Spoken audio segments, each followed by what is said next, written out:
오늘은 성령 강림의 의미를 라는 제목으로 함께 살펴보겠습니다. 오순절이 되면서 성령께서 임하셨습니다. 이때 모인 사람들은 120명의 문도들이었는데 이들이 기도하는 가운데 성령께서 임하셔가지고 하나님의 능력이 나타난 내용들입니다. 그래서 이때 예수님의 그 제자들, 소위 예수 믿는 하나님의 공동체 지체들이 소위 성령의 충만함, 그 은혜 받고 담대하게 복음을 증거하면서 소위 전도, 세계 선교의 사명을 능력 있게 나가는 모습을 우리가 보게 되는 겁니다.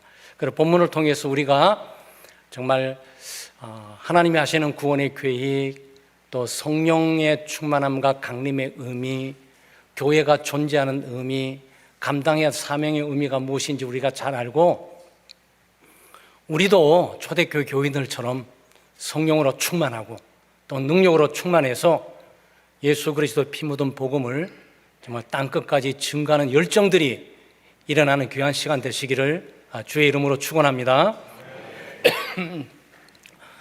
성령과 함께하는 새로운 교회 시대가 열렸음을 알려주고 있습니다. 그럼 오늘 사건들은 여러 가지로 분석하고 이해하지만 무엇보다도 성령 시대가 도래됐다, 그리고 교회 시대가 도래됐구나라는 부분들을 알려주는 내용임을 보게 되는 겁니다. 오순절 성령 사건은 갑작스럽게 이루어진 게 아니에요. 이거는 구약 성경 요엘 선지자가 이미 예언을 했던 내용이고, 그리고 세례 요한이 정말 신약 시대에 등장하면서 이 부분들을 재확인하고 좀 더 구체적으로 성령 강림이 어떻게 이루어지고 성령 강림을 누가 주시는 것인지 세례 요한이 밝혀주게 됩니다. 그리고 드디어 예수님께서 바로 이 요한이 증거했던 바로 성령 강림의 사건들의 주인공이 바로 자기이며 자기가 성령을 주시는 분임을 알려주게 되는 겁니다.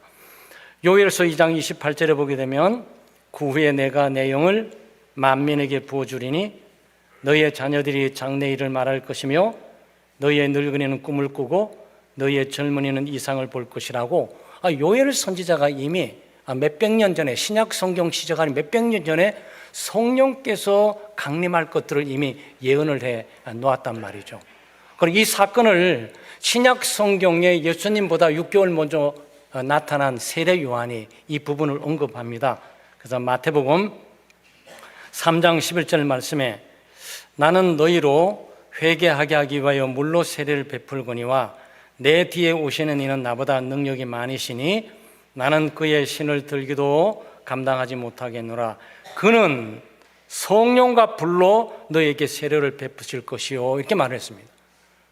그러니까 요엘 선지자는 성령께서 강림하시게 될 것이고 만민이 하나님의 말씀을 증거하게 될 것이다 이야기했는데, 세례 요한은 바로 그 성령 강림에는 누가 주느냐? 바로 예수 그리스도께서 성령을 주실 것이야. 예수 그리스도께서 성령 세례와 성령의 능력 세례를 주시게 될 것이야 라고 성령 세례가 어디서부터 오게 되는 것을 보게 한 거죠. 요한복음 15장 26절에는 내가 아버지께로부터 너희에게 보낼 보혜사는 곧 바로 성령을 말합니다. 곧 아버지께로부터 나오시는 진리의 성령이, 보혜사는 곧 진리의 성령이시죠. 오실 때 그가 나를 증언하실 것이요 그랬어요. 좀 더 뚜렷하고 구체화되어 가는 거죠. 이건 예수 그리스도께서 내가 십자가에 못 박혀 죽고 구원을 성취하고 난 이후에 이 부활 승천하여 하나님의 우편 보좌에 있게 될 때, 그럴 때 내가 아버지로부터 성령을 너에게 보낼 거야. 그것은 요엘 선지자가 예언했던 내용이고 나보다 앞선 세례 요한이 확증하고 천명했던 것이야. 그리고 그 성령께서 너에게 임하게 되면 나를 증언하게 될 것이야. 강력하게 예수 그리스도의 복음, 예수 그리스도를 강력하게 증거되는 놀라운 일들이 있게 될 것이야 라고 예수님께서 말씀을 하신 거죠. 그 예수님이 이 말씀을 사도행전 1장 5절에 바로 앞에 있는 이 절이죠. 1장 5절에서 종합해서 세례 요한은 세례 요한을 말하죠. 세례 요한은 물로 세례를 베풀었으나 너희는 몇 날 못 되어 이제 곧 있으면 오순절날이 오게 되니까 바로 그때에 성령으로 세례를 받으리라 그랬어요. 그러니까 예수님은 이것을 성령 세례로 보고 있는데 오늘 우리가 사도행전 2장 4절은 성령의 충만함을 받았다 그랬어요. 아마 여러분 용어 때문에 많이 혼란스럽죠. 네, 이게 복합적인 사건이라고 보시면 돼요. 성령 세례를 받지 않았던 사람은 성령 세례를 받는 거고, 성령 세례를 받았던 사람은 성령의 충만함을 받게 되는 것이고, 성령의 충만함을 받았던 사람은 성령의 은사를 함께 아울러 받게 되는 성령 강림은 복합적인 하나님의 은혜를 가져다 준 것이 되는 거죠. 그러니까 오순절 성령 임함은 성령의 세례 임함이 되는 거고, 성령의 충만함에 임하게 되는 것이고, 성령의 은사가 충만하게 임하는 역사적인 놀라운 순간임을 우리에게 보여주고 있는 겁니다. 이것들이 의미하는 것은 뭐죠? 이제는 성령 시대가 도래됐다라는 거죠. 물론 우리는 삼위일체 하나님을 믿습니다. 성부 하나님, 성자 하나님, 성령 하나님. 성부, 성자, 성령 하나님께서 세상을 만드실 때도 계셨고 한 번도 이 세 분이 떨어져 본 적이 없어요. 하나님은 한 분이지만 삼위로 존재하는 성부, 성자, 성령 하나님은 구원 사역에도 동일하게 함께 하셨고 창조의 사역에도 동일하게 함께 하셨고 어딘지 떨어지지 않고 일체로서 역사하고 활동을 했습니다. 그렇지만 각 시대마다 주도적인 역할을 한 분은 달라요. 구약 시대에는 성부 하나님께서 주도적으로 일을 했던 상황이에요.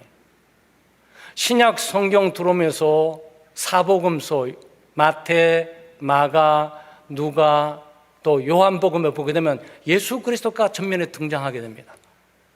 그리스도께서 주도적으로 자신을 드러내면서 역사하고 있는 내용을 살펴보게 되죠. 이제 예수 그리스도께서 부활 승천하셔서 하나님의 우편 보좌에 올라간 이후에 예수 그리스도께서 자기와 다른 보혜사 성령을 보내심으로 바로 이제는 명실곡이 성령께서 주도하시면서 일들을 진행해 나가는 시대가 다가왔음을 우리에게 보여주고 있는 거죠. 여러분과 저는 어떤 시대에 살고 있는 거죠? 네, 성령이 주도적으로 역사하는 시대에 살고 있는 거죠. 그래서 우리는 성령의 은혜를 사모하는 거고 성령의 인도하심에 민감한 거고 우리가 성령으로 구원받는 거고 성령으로 말씀을 깨닫는 거고 성령께서 우리를 기도를 도우시는 거고 성령의 능력을 힘입어서 우리가 사명을 감당하게 되는 거란 말이죠. 그래서 오순절 성령 강림의 사건은 명실공히 이제는 성령의 역사가 진행되는 시대에 돌입했음을 우리에게 가르쳐 주고 있는 거죠. 그래서 역사적으로 보게 되면 우리 장로교회는 성부 하나님을 많이 강조했어요. 그래서 성령이라는 단어를 교회가 많이 안 썼습니다. 그래서 천지를 창조하시고 만물을 지배하시며 통치하고 다스리는 하나님 아버지 주로 이런 걸로 많이 사용했어요. 그래 여러분 교회를 떠나가지고 대학 선교에 가게 되면 대학 선교에는 성부 하나님의 단어를 성부 하나님의 단어를 많이 쓰지 않습니다. 주님, 예수 그리스도 우리의 주가 되시고 우리의 주인이 되시고 우리를 구원해 준 주님 그리고 학생들의 전부 기도점이 주님이 오셔서 주님이란 단어를 굉장히 많이 썼어요. 아마 오순절 주의 교회 소위 순복음교회를 중심으로 하는 오순절 주의 과계는 하나님이란 단어를 많이 안 씁니다. 예수 그리스도라는 단어를 많이 안 써요. 성령이란 단어, 성령 하나님, 성령의 역사, 성령의 능력, 성령의 세례, 성령의 은사 이런 거를 많이 쓰게 되죠. 근데 이 성령이란 단어는 오순절주의 교회의 독점물이 아니에요. 예수 그리스도를 믿는 모든 하나님의 백성들의 공동체는 바로 성령의 공동체예요. 네, 성령에 의해서 예수를 믿게 되고 성령에 의해서 거듭나게 되고 성령을 통해서 하나님의 말씀을 깨닫게 되고 성령을 통해서 죄를 깨닫고 회개하게 되고 성령을 통해서 믿음을 얻게 되고 성령을 통해서 예수 그리스도를 믿음으로 거듭나 구원에 이르게 되는 거죠. 명실공히 임하는 삼위일체 하나님이 아직도 현존하고 일하고 계시지만 지금 이 오순절 성령 강림 이후에 모든 시절은 성령이 앞서면서 성령이 주도적으로 역사하는 교회가 임을 우리가 보게 되는 거란 말이죠. 여러분, 이것을 자각하고 계셔야 돼요. 우리 창대교회는 성령 공동체구나. 성령께서 인도하고 다스리는 공동체구나. 성령께서 임하시고 새롭게 하는 공동체이구나. 성령을 통해서 하나님의 사명과 사역을 감당하게 되는 거구나 라는 부분을 여기서 발견을 해야 된단 말이죠. 그리고 이것은 우리로 하여금 교회 시대가 도입되었음을 보여주고 있습니다. 지금까지는 교회가 지상에 뚜렷하게 드러나지 않았어요. 그런데 지금 이제 교회가 드러나고 있는 거죠. 교회가 무엇입니까? 교회는 성령으로 말미암아 거듭나 예수 그리스도를 믿는 사람들의 믿음의 공동체, 주는 그리스도시요 살아계신 하나님의 아들입니다라고 신앙을 고백하는, 진실된 신앙 고백하는 사람들의 모임, 이것이 교회예요. 지금 여기 120명의 문도는 예수 그리스도를 주라고 고백한 사람들의 이 모임입니다. 지금 고전까지는 어떻게 했죠? 아브라함부터 구약 성경에 하나님이 계신 곳은 어디입니까? 회막입니다. 성막이에요.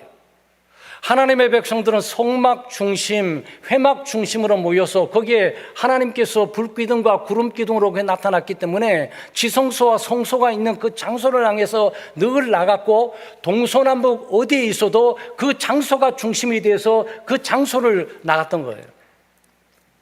다윗 시대에 오게 되면 예루살렘 성전이 세워지게 됩니다.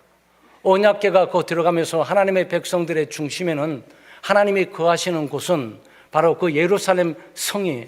예루살렘 성전이에요. 그래서 예루살렘 성전을 향해서 기도하면 하나님께서 기도응답하시고, 예루살렘 성전에는 하나님의 영광과 임재가 있는 것이고, 하나님의 백성들은 유월절, 오순절뿐만 아니고 장막절, 칠칠절, 속죄절 모든 절기 때마다 모두가 이 성전에 와가지고 하나님 앞에 예배하는 그런 내용들이 있어요. 이제는 바뀌어졌다.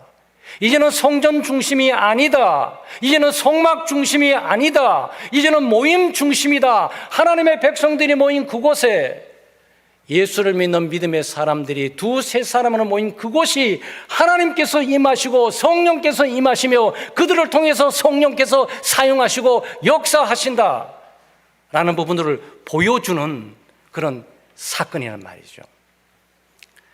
여러분, 우리가 어떻게 예수를 믿습니까? 여러분, 어떻게 예수를 믿으셨습니까? 예수를 믿으셔서 어떻게 이 교회의 지체가 되면서 여기 지금 모여 계시는 겁니까? 고린도전서 12장 3절 말씀에 그러므로 내가 너에게 알리노니 하나님의 영으로 말하는 자는 누구든지 예수를 저주라 할 자라 아니하고 또 성령으로 아니하고는 누구든지 예수를 주시라 할 수가 없다. 다른 말로 표현하면 오직 성령으로만 예수를 믿을 수가 있다. 성령으로만 예수를 구세주로 믿을 수가 있다. 오직 성령의 역사로만 예수 그리스도가 나의 주님이시며 구세주임을 고백하고 믿을 수가 있다라는 거예요. 그러니까 여러분이 예수 그리스도를 믿잖아요. 성령의 역사로 믿게 된 것이고 성령에 의해서 거듭나서 지금 여기에 지금 와 있단 말이죠. 고린도전서 3장 16절 말씀에 너희는 너희가 하나님의 성전인 것과 너희가 하나님의 성전인 것과 성막과 회막이 하나님의 성전이 아니고 예루살렘 성전이 하나님의 성전이 아니라 너희가, 여기 너희는 누구를 말하는 거죠? 성령의 역사로 말미암아 예수 그리스도를 구주라고 주님이라고 고백하는 그 일단의 무리들의 모임, 바로 그들 속에 예수 그리스도 성령께서 거기 거하고 계신다. 그것이 그래서 성전이다라는 거예요. 그리고 여기 사도행전 2장에 있는 성령 강림의 의미는 바로 교회의 출발을 말하고 있는 거예요. 교회의 출발은 성령에 의해서 된 것이다. 사람이 교회를 만드는 것이 아니고 사람이 교회를 세우는 것이 아니라 성령께서 교회를 세우고 성령께서 교회를 탄생하며 그 교회 가운데 성령이 거하시면서 이제는 하나님의 일들을 감당하도록 하는 것이다 라는 부분을 가르쳐 준단 말이죠. 그래서 오늘 사도행전 2장을 통해서 우리가 생각할 수 있는 것은 우리 가운데 성령께서 거하고 계시고 우리는 하나님의 전이다라는 부분과 이제는 우리가 성령으로 탄생되고 성령으로 유지하고 성령의 능력을 향해서 가게 된다는 사실을 여기 확신을 하셔야 돼요. 기독교 신앙은 우리의 힘과 능력으로 하는 것 아니에요. 우리의 지혜로 하는 것 아닙니다. 물질로 하는 것 아니에요. 보이는 물체는 건물을 통해서 하는 것 아니에요. 성령의 역사와 능력을 통해서 하게 되는 거란 말이죠. 네. 두 번째는 예수 그리스도의 복음이 능력 있게 증거됩니다. 사실 사도행전 2장 1절 4절을 기점으로 해서 이 전반전과 후반전의 차이는 엄연하게 달라요. 요 바로 전까지 예수님의 제자들, 믿는 자들이 어떻게 했죠? 베드로는 예수님을 부인했습니다.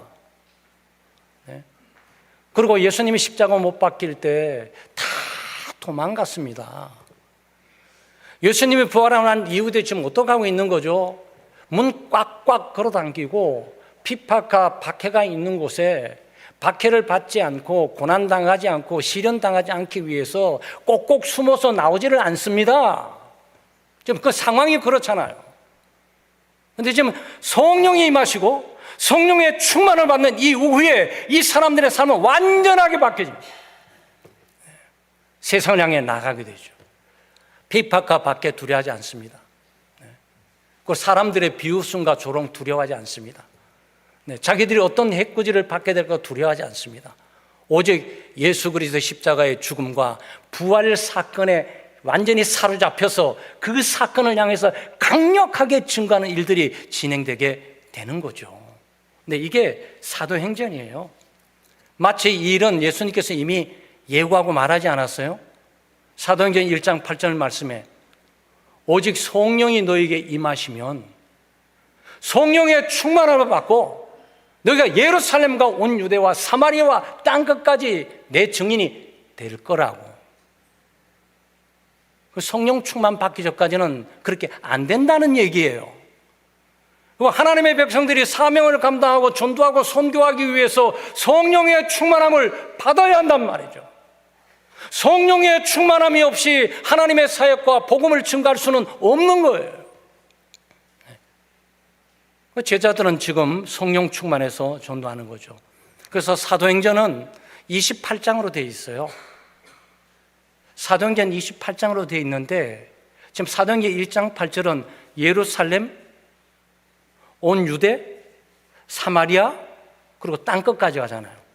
근데 우리를 차면은 서울, 경기도, 강명, 경기도 전체 지역, 그 다음 충청도, 경상북도, 그리고 아시아, 유럽, 지금 이걸 말하고 있잖아요. 지금 그 사건을 지금 우리에게 얘기하고 있단 말이죠. 그런데 이게 1장부터 7장까지는 예루살렘이 집중되어 있어요.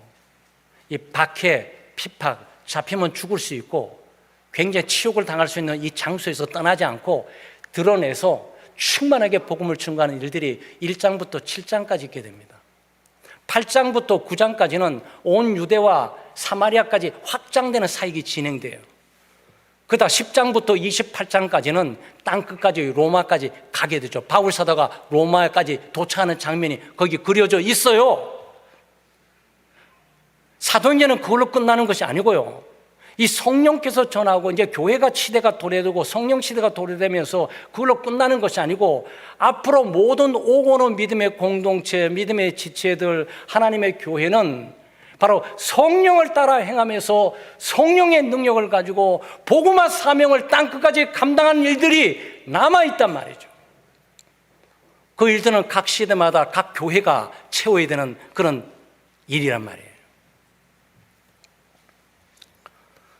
성령의 감림이 하나님의 복음, 예수 그리스도의 복음이 힘차게 증거되고 선교와 밀접한 관계, 전도와 밀접한 관계가 있다는 의미는 뭡니까? 이게 오순절에 임했다는 거예요. 여러분 말씀하신 것처럼 오순절은요, 이스라엘 백성에게 출애굽을 했죠.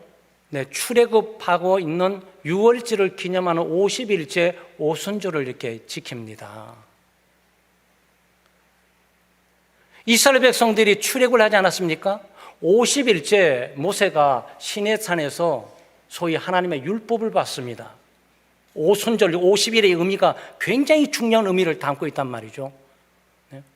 그리고 50일은 예수님께서 부활하시고 난 이후에 지금 50일째가 되고 있단 말이죠. 그러니까 이스라엘 백성들에게 50일은 어떤 의미냐? 오순절은 추수의 때예요. 그러니까 추수 때라는 의미는 소위 보리를 추수하고 있는데 보리의 마지막 추수하는 시점, 그때가 오순절이에요. 동시에 이제 미리 곧바로 추수되는 시작하는 이 시점, 이게 오순절이에요. 오순절은 7.7절 장막절, 우리 처음에는 추수감사적인 개념을 갖고 있는 그 절기예요. 하필 그 절기에 성령께서 임하셨다고. 요엘 선지자는 오순절에 성령 임할 것을 말하지 않았어요. 그냥 성령이 강림한다고 얘기했지. 세례 요한도 예수 그리스도께서 오순절에 성령을 주실 거라고 말하지 않았어요. 그냥 예수 그리스도가 성령을 주실 거라고만 말을 했죠. 아무도 오순절에 내릴 걸 생각을 못하고 있는 거죠. 심지어 예수님조차도 세례 요한은 물로 세례를 주지만 나는 불과 성령으로 세례를 줄 거야, 오순절에 오게 될 거야, 이거 말하지 않았어요. 다만 몇 날 못 돼요, 이것만 얘기했을 뿐이에요. 그런데 성령이 마침 내리는 그날이 오순절이란 말이죠. 그 의미가 뭐죠? 수확하는 추수가 시작된다는 거죠. 네. 성령께서 교회도 시작하지만 잃어버린 수많은 영혼들이 이제 타락하고 부패하고 오염의 강도가 높아가지고 죽어있는 그 영혼들을 하나님의 말씀의 낯을 가지고 그들 모두를 배워서 하나님께로 오는 그 날들이 지금 진행되고 있음을 보여주는 거죠. 그러니까 성령의 오순절 임한 것은요, 영적인 사역, 영혼의 사역, 영혼의 추수 사역, 전도의 사역, 이 선교의 사역이 활발하게 성령에 의해서 전개될 것들을 지금 보여주고 있는 거란 말이에요. 이건 사람이 하는 것이 아니고 성령이 일을 한다, 그 뜻이에요. 그러니까 교회가 성령으로 충만하지 않으면, 성령의 인도함을 받지 않으면 절대로 추수할 수 없어요. 절대로 수확할 수 없어요. 절대로 열매 맺을 수 없어요. 여러분, 저는 여러분의 이 부분을 깊이 깨닫기를 바라는데, 교회가 어떤 능력을 가지고 하나님 일을 할 수 있습니까? 어떤 능력을 가지고 잃어버린 영혼과 죽은 영혼을 살리고 주님께로 데려올 수가 있냔 말이죠. impossible. 우리 힘과 능력으로는 할 수가 없는 문제. 60년의 역사 가운데 안 되는 이걸 어떡하냐고. 여러분, 성령 충만하셔야 돼요. 사랑하는 여러분 성령 충만을 구하고 계십니까? 여러분 성령 충만하세요. 이 성령 충만한 의미는 굉장히 중요한 의미를 줍니다. 충만하다는 의미는 이 사로잡힌다는 의미예요. 그러니까 지금 이게 물이 있지만 충만하지 않아요. 물이 여기까지 있어도 충만하지 않아요. 여기까지 있어도 충만하지 않습니다. 왜? 아직도 이 컵에 제재를 받고 있으니까. 컵 울타리를 벗어나지는 못해. 그런데 충만하는 것은 이 컵을 흘러 넘친단 말이에요, 사방으로. 이 충만함이, 내용이 컵을 삼킨다고. 이 내용이 이 컵을 지배한다고. 그게 충만함이에요. 우리가 성령의 충만함을 받는 의미는 성령이 나를 전적으로 사로잡는 걸 말하는 거예요. 이걸 바울 사도는 술 취하는 것과 대비했는데, 사람이 술 취하게 되면 정신을 잃어버립니다. 그 어떤 사람은 그러잖아요. 진짜인지 가짜인지 몰라도 술 깨고 난 다음에 기억이 없다는 거야. 자기는 아무것도 기억이 안 난다는 거야. 그 왜 그러는 거죠? 술의 지배를 받아가지고. 제정신이 아니야. 술이 인도하는 대로 갔던 거야. 술이 움직이는 대로 갔던 거야. 반대로 성령이 충만하면 어떤 일인 거죠? 네, 성령이 인도하는 대로 자기가 가는 거야, 그냥. 자기가 왜 그렇게 봉사하고 열정적으로 일하고 노력하는지는 몰라. 그냥 성령이 인도하는 대로 열정적으로 그 일을 하게 된단 말이죠. 이게 성령의 충만함이에요. 그러니까 교회는 성령 충만해야 돼요.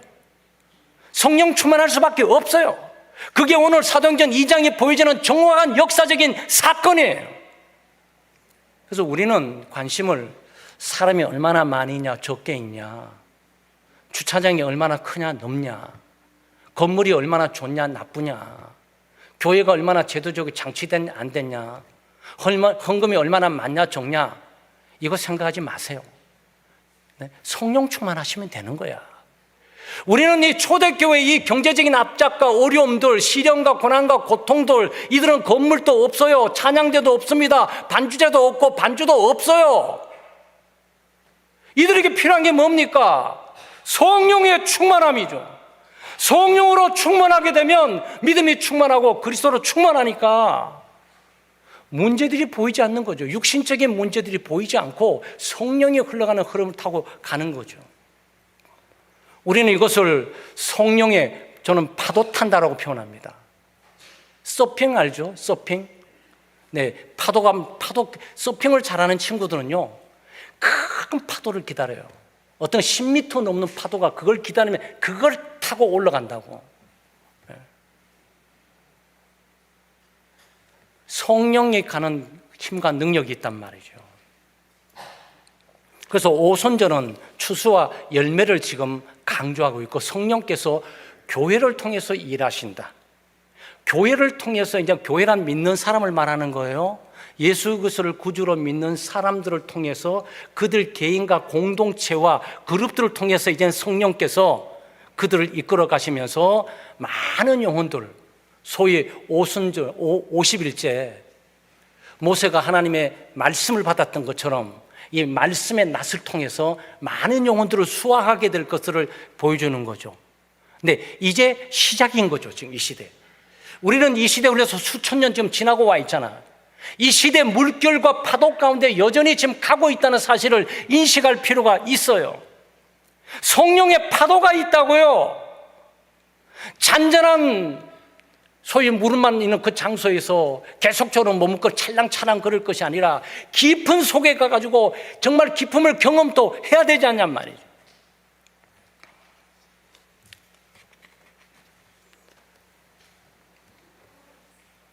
세 가지 현상도 그걸 말해주고 있죠. 여기 세 가지 현상도 복음이 증거되는 것과 밀접한 관련이 있어요.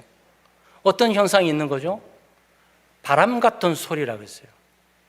바람은 아닌데 바람 같은 소리예요. 바람 같은 소리예요. 불과 같이 근데 불의 혀같이, 그래서 불이 이렇게 막 갈라지지 않습니까? 이렇게. 근데 불은 아니에요. 불이면 다 죽었지, 전부들. 불은 아닌데 불과 같은 그런 현상들이 지금 있단 말이죠. 그리고 방언을 말하는 거죠. 각각 다른 방언들을 지금 말하고 있는 거예요. 이 바람은 뭐죠? 바람은 성경이 종종 이 성령의 역사를 말할 때 바람으로 표현합니다. 하나님께서 사람을 흙으로 만드시고 뭘 했죠? 바람. 네, 그 성령, 똑같은 루하, 그 똑같은 성령의 지금 단어를 거기 쓰고 있는 거예요. 에스겔 골짜기에 마른 뼈들의 바람이 다 생명의 바람이 불면서 그들 전체가 살아나서 하나님의 큰 군대가 되는 것을 보게 됩니다. 그것이 성령의 역사와 능력을 말하는 거예요. 요한복음 3장에서 니고데모에게 네가 성령으로 거듭나지 않으면 절대로 너는 하나님 나라 볼 수 없고 할 수 없어. 그러니까 어떻게 성령으로 거듭납니까? 예수님께서 너 바람 알지? 바람이 동서남북 막 불어도 어디서 가는지 모르잖아. 모르지? 그렇잖아. 바람이 스치고 가지? 성령으로 나는 것은 그렇게 나는 거야. 이 성령 역사의 거듭남의 역사뿐만 아니고 생명을 불러일으키는 역사를 지금 여기에 말해주고 있단 말이죠. 그래도 이 바람은 또 이 파괴적이고 심판으로 상징될 때가 많아요. 그래도 우리 한국에는 드물지만 미국 남부의 텍사스에 있는 부근은 터네이도, 그리고 또 허리케인 그래가지고 엄청난 바람이 소용돌이 불잖아요.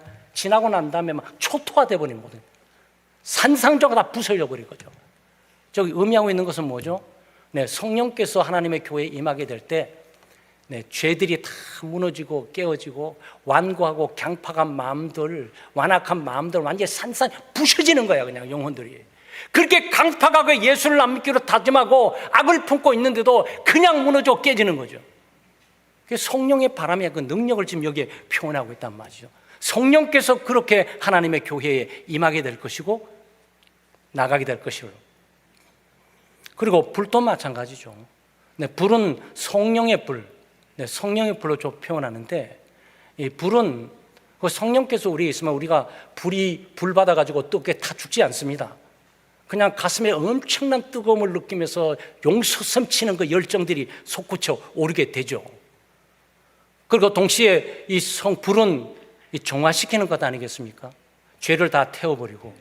그래서 우리 종종 이것들을 표현하기 위해서 우리 학생들과 함께 수련회를 가고 여름 학예 수련회를 가게 되면 이번 여름 또 뭐 가게 되는지 모르지만 이 30대는 밤에 밖에서 다 캠파이어 하면서 얘들아 종이 펜타에서 너희들이 지은 죄를 써라. 그래갖고 죄를 잔뜩 쓰면 자 이제 불에 태우면서 성령께서 태우시고 그리스도께서 죄를 다 용서해 주셨어라고 우리가 상징적으로 여기 던져서 태우죠.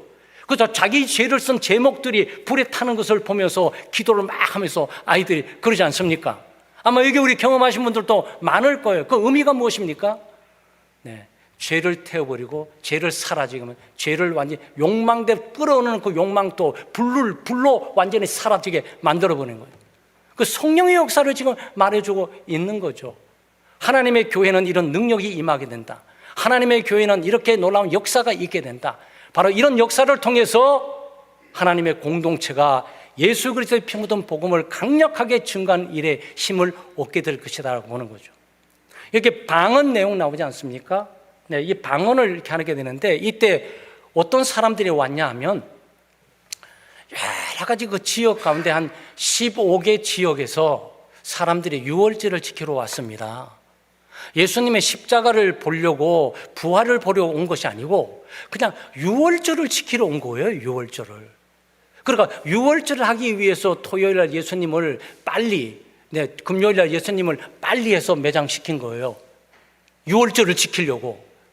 그래서 사람들이 유월절을 왔단 말이죠. 10에 15개 정도에 달하는 아마 여러분 여기 보게 되면 9절부터 있어요.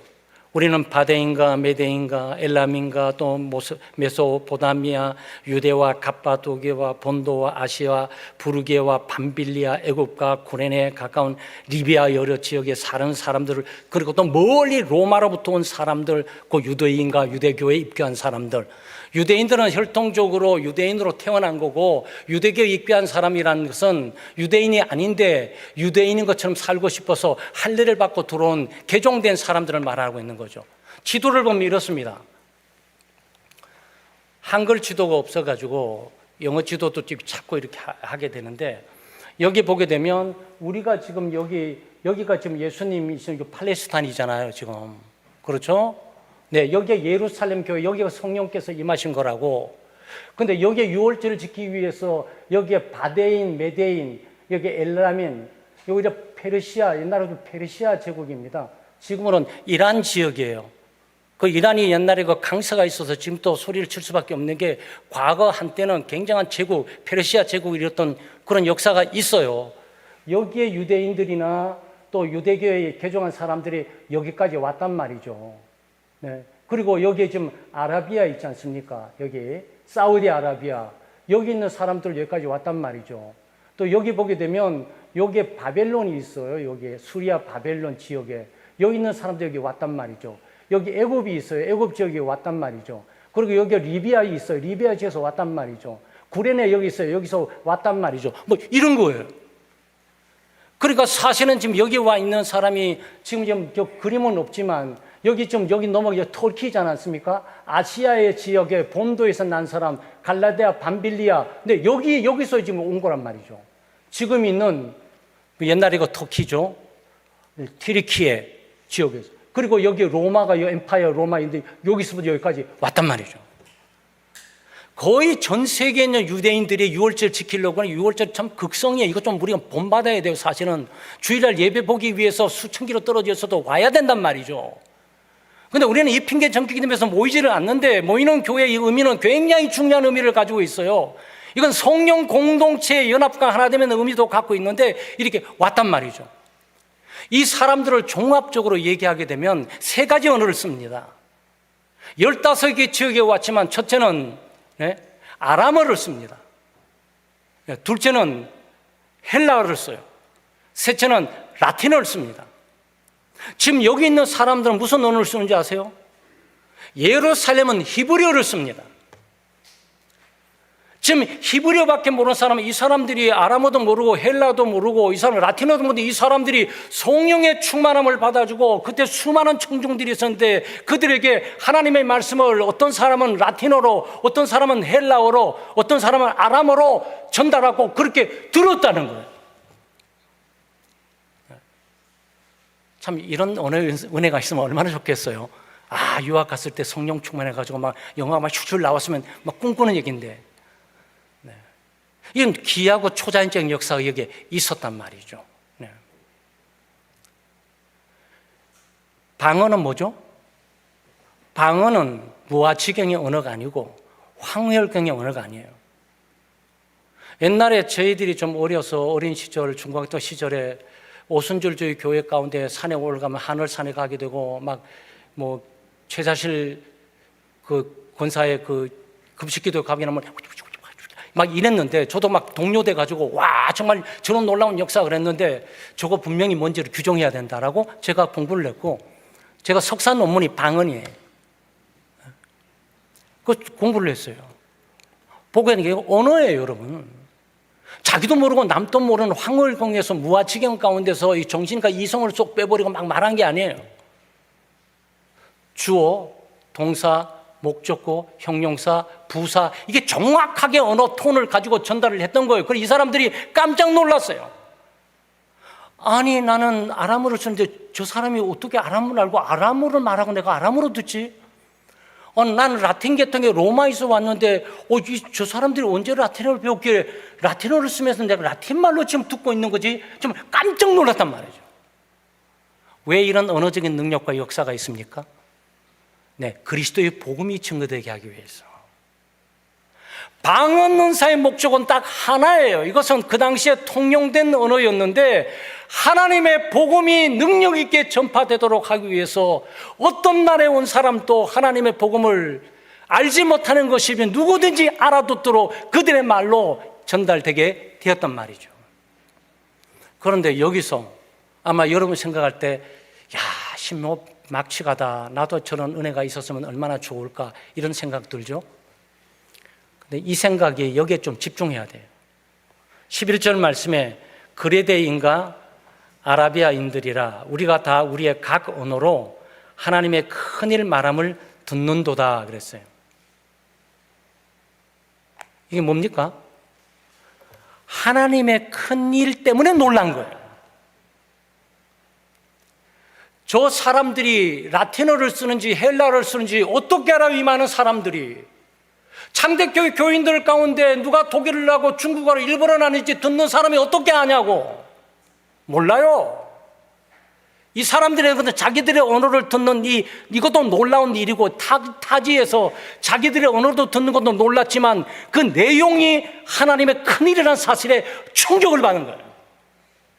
이게 하나님의 큰일이 뭐죠?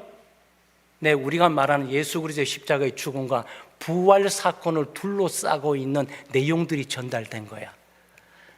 예수는 로마의 최고의 죄인으로 형벌받아 십자가에 못 박혀 죽은 것이 아니고 그분은 하나님의 아들이었다. 그분은 죄가 전혀 없는 분이지만 육신의 이 땅에 오셔서 십자가의 죄인으로 못 박혀 죽었다. 왜? 우리의 죄값을 대신 다 치고 감당하기 위함이지. 그리고 그는 부활하심으로 우리의 죄값이 많이 청산됐음을 선포해 주었고 그는 부활함으로 그를 믿는 자에게 영원한 생명을 주시는 것이야. 그러면 죄 용서와 영원한 생명은 어떻게 얻는 거지? 노력하고 애를 쓰면서 종교의식을 많이 행하고 공로를 쌓으려고 하지 말고 믿기만 하라. 믿으면 구원을 얻는다. 나는 이거 충격적인 내용을 듣게 됩니다. 율법을 추구해 율법의 행위로 구원은 유대인들 사회에서는 도대체 이해할 수 없는 내용들이 이것을 지금 하나님의 큰일 말하는 것으로 듣는 거죠. 그러니까 이 내용 속에 하나님의 역사를 하신 거죠. 그러니까 이 제자들은 그냥 전파한 거고 성령은 전파되는 이날 전파하도록 말씀한 거고 말씀되는 내용을 통해서 듣는 자들의 길을 열어준 거고 그들이 하나님의 큰일 말하는 것들을 이해하도록 역사하신 거고. 그럼 여러분 스토리가 이렇게 갑니다. 4절 말씀에 보게 되면 그들이 다 성령의 충만함을 받고 성령이 말하게 하심을 따라, 성령이 말하게 하심을 따라 성령께서 역사하셨다 이 말이에요. 이 사람들이 어느 능력이 갑자기 생겨서 한 것이 아니고 성령께서 복음을 증거하기 위해서, 전 세계에 복음을 증거하기 위해 전 세계에 와 있는 이 좋은 기회를 잃지 않고 성령이 강림하셔서 이들을 통해서 복음 사역을 하게 하셨다는 거란 말이에요. 그리고 6절 말씀 보시게 되면 이 소리가 나매 큰 무리가 모여 각각 자기 방언으로 제자들이 말하는 것을 듣고 소동했다. 이게 무슨 일이야? 야, 예루살렘에도 언어의 능력자들이 있는데, 야, 여기 라틴어 하는 사람들도 있고, 이 교회 대단한 교회다. 막 헬레 하는 사람들도 있고, 아람어 하는 친구들도 있는데, 이 교회들이 어떤 교회야라고 했는데, 하다가, 하나님의 놀라운 얘기들이 저 속에 들어있고 나고 여기에 놀랐단 말이죠. 사랑하는 여러분, 이 말씀 드리는 이유는 뭐죠? 성령께서 교회를 탄생하고 성령께서 복음을 진행해 가고 계신다. 교회는 성령의 도구로 부름받은 것이고 성령께서 말하게 하심을 따라 그들은 순종해서 전파하기만 하면 된다. 그리고 결과는 성령께서 역사하고 주관하고 다스릴 것이야 라는 부분들을 보여주고 있는 거죠. 사랑하는 여러분, 우리는 성령으로 충만해야 됩니다. 성령 충만을 구하셔야 돼요. 그리고 어떻게 성령으로 충만해졌습니까? 1장 14절 말씀에 보게 되면 여자들과 예수의 어머니 마리아와 예수의 아우들과 더불어 마음을 같이하여 오로지 기도에 힘쓰더라 그랬어요. 이들이 오순절에 모였을 때 기도하는 집단, 기도하는 공동체에서 모여서 이들의 기도의 응답이기도 하지만 약속의 성령이기도 하는데, 기도하는데 성령 충만하는 거죠. 여러분 전도하고 싶으세요? 성령 충만하셔야 돼요. 기도하셔야 돼요. 목장이 전도 사역에 얼마나 몇 것이 있습니까? 활동, 프로그램, 행사 다 좋습니다. 모임도 좋고 대화도 좋고 교제도 다 좋습니다. 기도하셔야 돼요.